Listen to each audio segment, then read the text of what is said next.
are back with comedian David Boyle, and I'm quitting alcohol.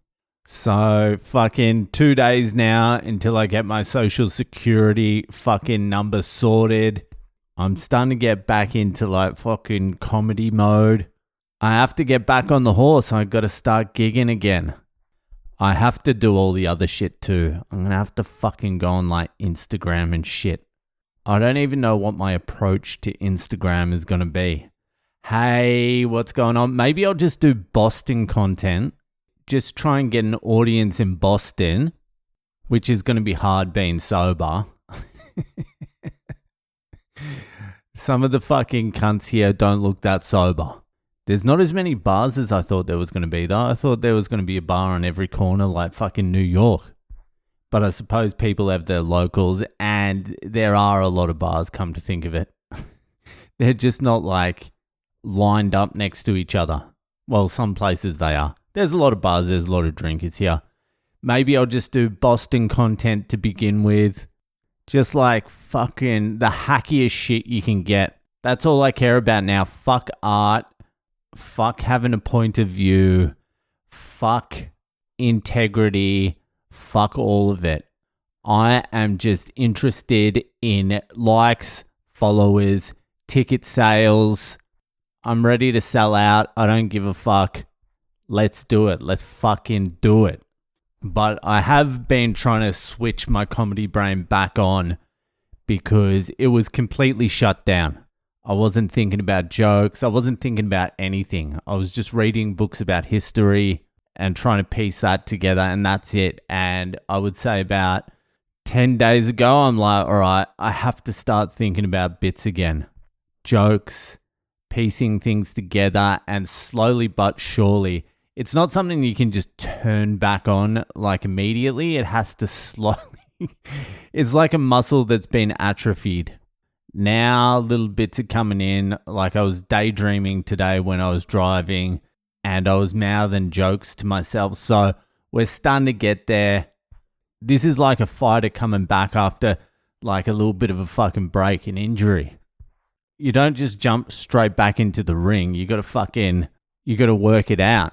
I'm not fucking doing the open mic scene here though. That's for sure. I would rather just do content fucking for TikTok of me eating sandwiches all around Boston. I'll become the sandwich guy. I don't give a shit. I'm not going through the fucking open mic scene here. I'll do open mics. I will do them, but I'm not going to claw my way through the open mic scene.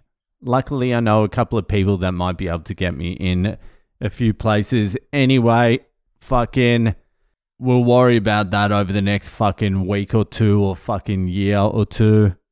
But for now, you know what time it is. It's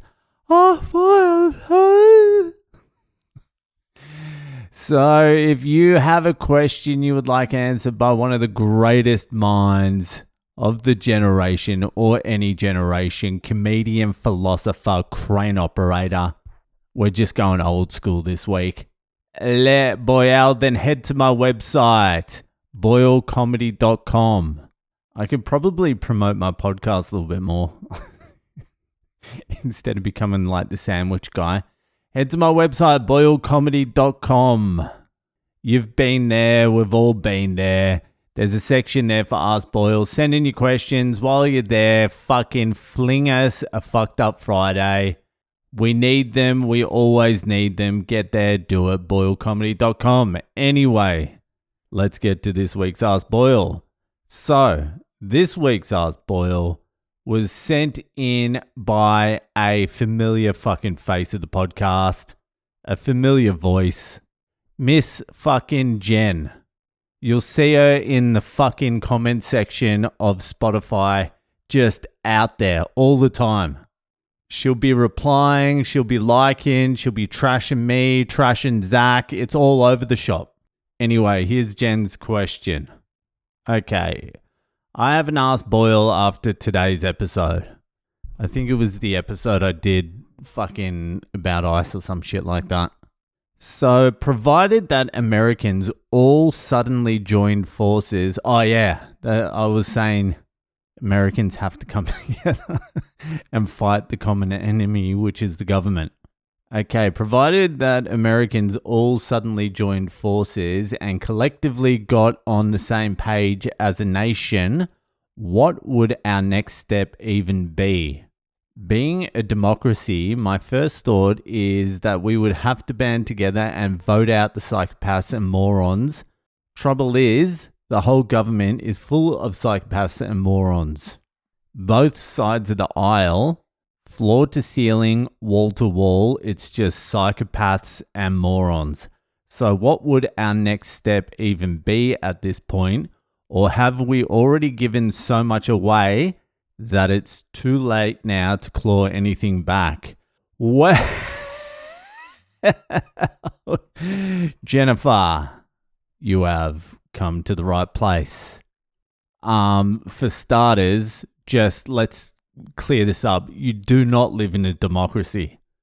You're out of your goddamn fucking mind if you think you live in a democracy. What part of this is a democracy? That you get to vote. That you get to vote. That you get to vote for a party that just does whatever the fuck they want. You get to vote whoever they want in, and then when you complain, they just ignore you. We live in an oligarchy. If you don't know what an oligarchy is and you can't be fucked looking it up, it's a small group of people who have control over a country, an organization, or an institution. So it's an oligarchy, but it's really a corporate oligarchy.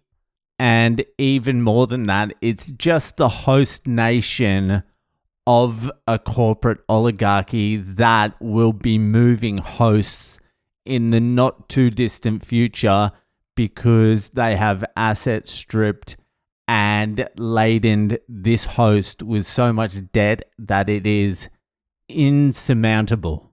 Like, there's no way. Like, they're not even thinking about paying. Like, there's no... the debt's never getting paid back. And it's going to be so fucking big that the corporations are going to flee to tax havens, and the people will be left with the debt. So if you live in a corporate oligarchy, what can you do? Well, the only thing corporations care about is profits and their bottom line. Human feelings or emotion, any of the human element does not come into play at all. It's a profit machine. That is the system you live in. So the one thing you could do if you didn't want to go too extreme is just fucking buy local. That's the first thing. Buy from local farms, get together, grow shit. I can tell you right now, if you got a bunch of people together, started growing food, started withdrawing your money from the system and keeping it in a circular system where people grow some, you buy some from farms, you share, you do all this sort of stuff, I can tell you right now, within like a year or two, as soon as they find out, as soon as they figure out what's going on, they will label that organization a terrorist organization. And then the propaganda machine will come down and you'll be fucked. It will get disbanded. They'll call you tax cheats. They'll say you're harming your children. They'll take your children off you. Like, they will smash you just for growing your own food and buying local. That's if enough people do it for it to affect the corporation's bottom line. But you can get corporations to do shit by withdrawing your money. I think Starbucks had to replace their CEO because he was in full support of the fucking genocide in Gaza, and the Malaysian people started boycotting Starbucks, and it caused like a 10 to 12% drop in profits. And so the CEO got the sack and they withdrew their support for Israel. So you can do things The problem is you can't have a group. Like if you took the MAGA movement and you looked at that, it's a huge movement. That would be completely infiltrated by CIA, FBI, local police, like everyone. Everyone's a part of that, controlling the narrative from within. And the same with Antifa. That's CIA. Like, it's just CIA versus CIA. So if you have like a large organization or movement, it is going to be immediately infiltrated by the people you're going up against. It's a system problem. That's the problem. Now, I understand that you have heard me talk about this ad nauseum over the last 5 years, 4 years, however long it's been.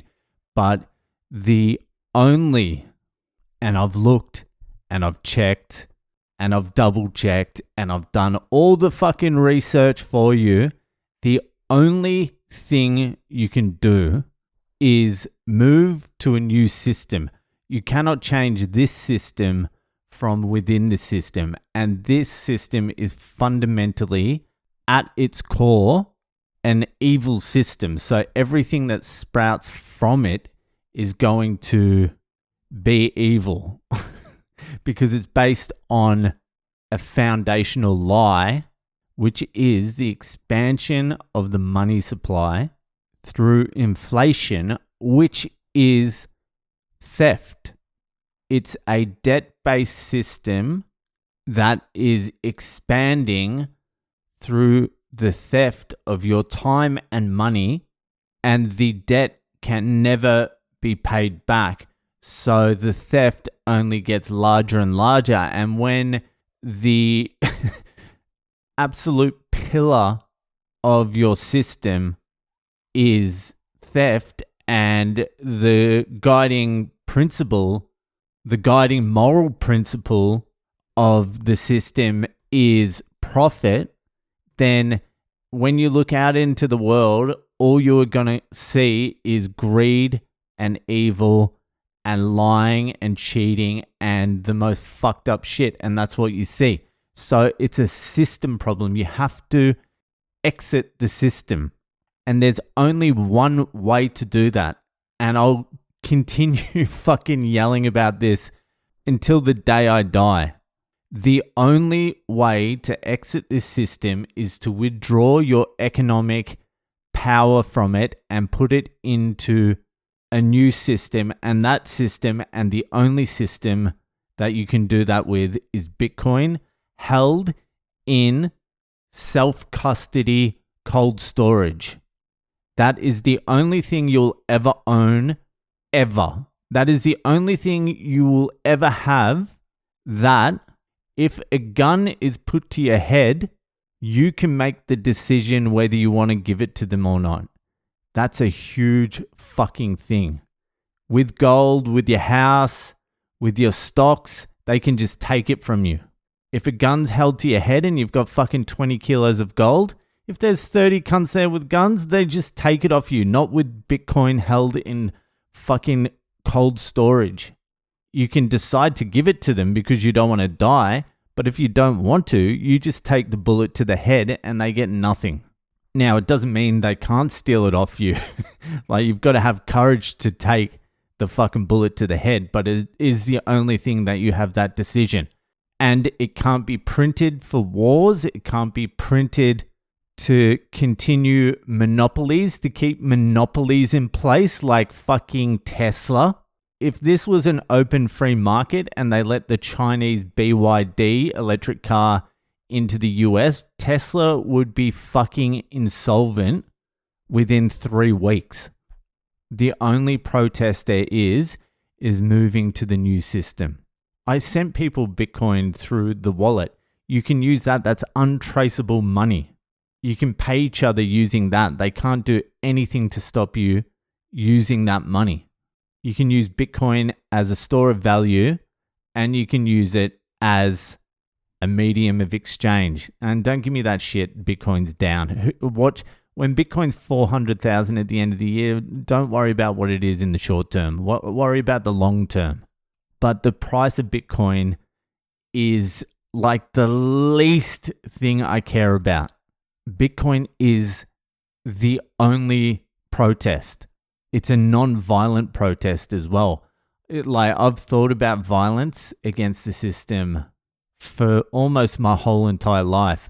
But the more you understand about the military-industrial complex and the weapons manufacturers, they don't care if you use their weapons against their system, because their system is a violent system. They have access to more weapons, and if you're using it and their fucking armies are using it, they're winning double. So violence is not even an answer. Nothing will get solved with violence. I wish it could. I fucking wish it could. But there's no answer through violence. The only thing you can do is take your economy, your personal economy, your family economy, and put it in an alternate system. That's the only thing you can do. I wish I could say, start a militia and work your way from door to... No, you can't do that now. It will be infiltrated within fucking 10 minutes. And if it's dangerous at all, you'll be arrested and thrown into jail, which may happen later on down the track with the Bitcoin thing anyway. But like I said, if it does happen, you still have that sovereignty. You still have the freedom to decide whether to go to jail or not. I don't think you understand how profound that is. If you think about it enough, there's nothing in the whole entire world they can't take off you besides Bitcoin. Think about that, because you hold the keys to the Bitcoin in your head. You either give it to them or they blow your brains out. That is freedom. Honestly, that's freedom. Everything else they can just take off you whenever they want. The main reason I love Bitcoin is because it is the only protest you can make against an evil system. Anyway, fucking good luck with that. That'll do for tonight. Thanks for the question, Jen. That'll do for tonight, and I'll see you the fuck later.